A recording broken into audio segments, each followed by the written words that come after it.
अमरजीत, जो कल कायराना हमला पहलगाम के अंदर हुआ, जी। उसमें जितने भी लोगों ने अपने प्राण गंवाए हैं, उन सभी के प्रति मैं अपनी श्रद्धांजलि अर्पित करता हूं। और जो घायल हुए हैं, ईश्वर से प्रार्थना है कि वो जल्द से जल्द स्वस्थ हों।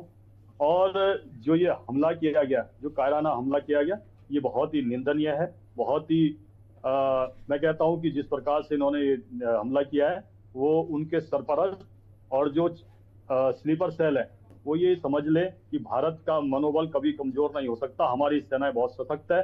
उनका पराक्रम, उनका शौर्य समय समय पर हमारी सेनाओं ने दिखाया है। और जहां तक आपने कहा कि इंटेलिजेंस का फेल्योर है, मैं नहीं मानता हूं कि किसी भी प्रकार का इंटेलिजेंस का फेल्योर है। कई बड़े बड़े ऑपरेशन होते हैं जो कि हम देखते हैं कि सेना ने 5 आतंकवादियों को एक साथ मार दिया, 10 आतंकवादियों को एक साथ मार दिया।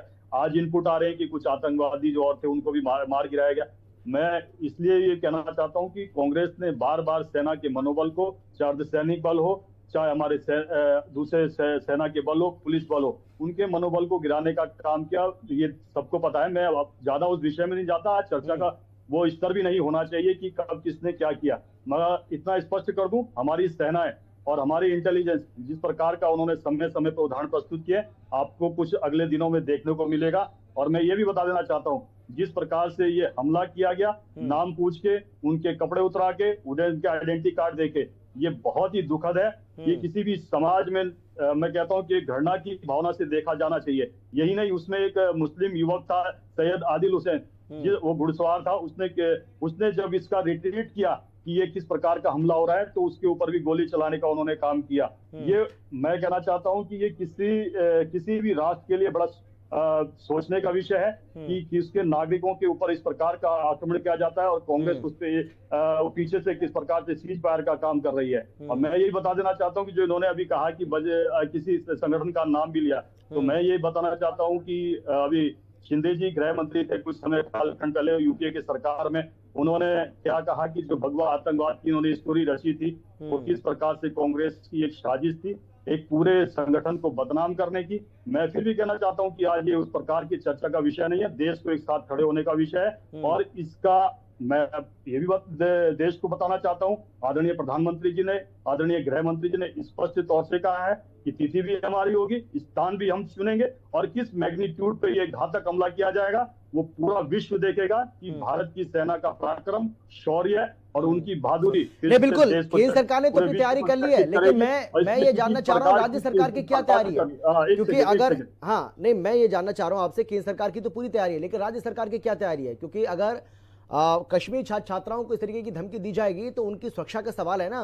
तो सुरक्षा का अगर सवाल है तो उनको सुरक्षा देने की जिम्मेदारी किसकी? आप लोगों की, क्योंकि सरकार आपकी है। तो क्या वो अपने आप को यहाँ सुरक्षित महसूस कर सकते हैं? जो कांग्रेस पार्टी सवाल पूछ रही है। अमित जी, चर्चा ये देखे कि कश्मीरी की जो बात हो रही है, जो मेरा दृष्टिकोण दिखा रहा है कि जो कांग्रेस जो दृष्टिकोण एक चर्चा का विषय बनाना चाहती है, कश्मीर में मुस्लिम ही रहते हैं माननीय जी, कुछ कश्मीर में बकरवाल भी रहते हैं, जनजातीय भी रहती है, वहाँ पे अनुसूचित जाति के लोग भी रहते हैं, वहाँ पे ब्राह्मण भी रहता है, वहाँ पे पूरा हिंदू समाज भी रहता है, वहाँ पे डोगरा भी रहता है। ये जो जिस ओर ले जाना चाह रहे हैं उस ओर देश नहीं चाहता कि इस ओर चर्चा जाए, इस ओर निष्कर्ष निकाला जाए। यहाँ सभी पूरे भारत के अंदर पूरे समाज के लोग पढ़ते हैं, उनकी सुरक्षा किसी भी प्रकार की मैं कहता हूँ कि कोई भी चूक नहीं है। वो अपने आराम से जहाँ पर भी, चाहे बेंगलोर के अंदर हो, चाहे मुंबई के अंदर हो, महाराष्ट्र हो, केरल हो, उत्तराखंड के हो, कहीं भी हो, उनको जिस प्रकार का माहौल चाहिए उस प्रकार का माहौल भारत सरकार दे रही है। और मुझे लगता है कि राज्य सरकार भी अपने जो दायरा है उस दायरे को आगे बढ़ाते हुए उनकी सुरक्षा में किसी प्रकार की चूक नहीं आने देगी। मगर मैं फिर पूछना चाहता हूँ, जिस प्रकार का आक्रमण भारत की संप्रभुता पर किया गया है उसको किसी भी प्रकार से हमारी सरकार स्वीकार नहीं करेगी, चुनौती के साथ लेती है और इस चुनौती को स्वीकार करती है। और आने वाले समय में तिथि भी हमारी होगी, स्थान भी हम तय करेंगे, किस मैग्नीट्यूड पे होगा वो भी हम तय करेंगे। और कांग्रेस ने मैं इसके साथ खत्म करना चाहता हूँ, जो कांग्रेस के प्रवक्ता ने कहा कि भारतीय की किस प्रकार से ये हमने तो पहले भी, चाहे वो पुलवामा हो, चाहे एयर स्ट्राइक हो, चाहे वो सर्जिकल स्ट्राइक हो, हमने जब किए तब कांग्रेस ने सबूत मांगे थे। आज उसी दिशा में कांग्रेस फिर आगे बढ़ रही है कि सेना के शौर्य और पराक्रम। चलिए ठीक है सर, मैं आता हूं आपके पास में लौटूंगा। आप किसी सत्याल जी कांग्रेस इस दिशा में जा रही है, इससे दोबारा कांग्रेस से किसी प्रकार की उम्मीद नहीं की जा सकती। नहीं, अभी उन्होंने कोई सबूत नहीं मांगा है, अभी तो वो यही कह रहे हैं कि भाई अच्छा जल्दी से, मैं थोड़ा सा जवाब, अच्छा बोलिए जल्दी से। हाँ ठीक है, 10 सेकंड। अमित जी, जहां तक यूकेडी के प्रवक्ता, वैसे तो वो सेना से ही है, मगर इस सेना पे जिस प्रकार के प्रश्न उठा रहे, मुझे नहीं लगता था कि ये इस प्रकार के हो गया सर, मैं वही का बात बोल रहा था, पीसी थपलियाल जी, मैं वही बात बोल रहा था। देखिए दूसरा, एक सेकंड,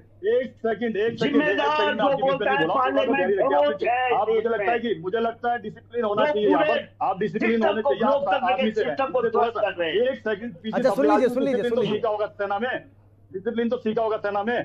हाँ, अब सुन लीजिए अमित जी, जहां तक इन्होंने ताबूत की बात करी इन्होंने, आप ये देखिए कि कारगिल युद्ध से पहले, इनको तो ज्यादा पता होगा, मैं तो सेना से जुड़ा हुआ नहीं, इनको ज्यादा पता होगा, कारगिल युद्ध से पहले जो भी हमारा सेना का जवान बलिदान या वीरगति को प्राप्त होता था, उसके घर क्या जाता था, केवल एक वो हांडी होती थी, उसमें उसकी अस्थियां जाती थी घर पे।